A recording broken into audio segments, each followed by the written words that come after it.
Islam. In Islam, it is strictly prohibited to take interest. The Quran strictly prohibited lending money on interest. O you who have believed, do not consume usury, double any multiplied by fear Allah that you may be successful. And Allah has permitted trade and has forbidden interest.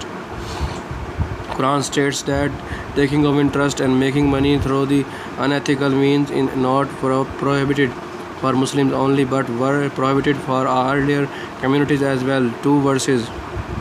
Al-Quran clearly states that because of the wrongdoing of the Jewish, we forbade them good things which were before made lawful unto them, and because of their much hindering from Allah's ways, and of their taking usury when they were forbidden it, and their devouring people's wealthy by false parentheses, we have prepared for those of them who disbelieve a painful doom.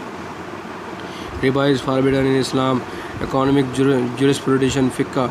Islamic jurists discuss two types of riba: an increase in the capital with no services provided, which the Quran prohibited, and commodities exchange in the unequal quantities, which the Sunni prohibited. Trade in promissions, notes, fiat money, and the derivatives is forbidden. Deposit is the prohibition of the charging interest. During the 20th century, a number of developments took place that would lead to an Islamic banking model where no interest is charged but banking would still operate for profit. This would be done through charging for loans in different ways, such as through fees and using methods of the risk sharing and different ownership models such as the leasing.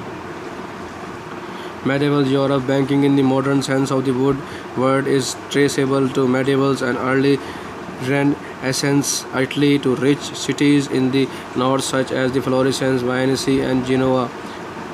Emergence of the merchant banking map showing Silk routes. The originally bank were merchant banks that Italian grain merchant invented in the Middle Ages as Lombard merchant and bankers grew in the stature based on the strength of the Lombard grain cereals crops. Many displaced Jews fleeing Spanish persecution were attracted to the trade.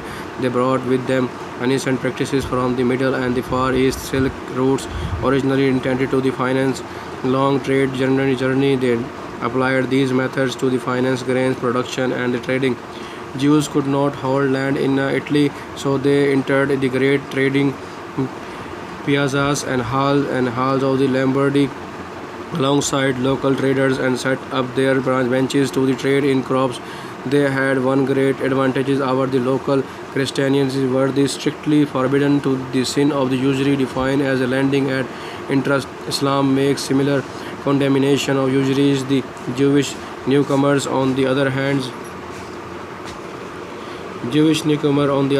could lend the farmer against the crops in the field a high-risk loan at what would have been considered usurious rates by the church, but the Jewish were not subjected to the church dictated. In this way, they could secure the grain sale rights against the eventual harvest. They then began to advance payments against the future delivery of the grain shipped to the distant ports. In both cases, they made their profit from the present discount against the future prices. This two-handed trade was time-consuming, and soon there arose a class of merchants who were trading grains debt instead of grain.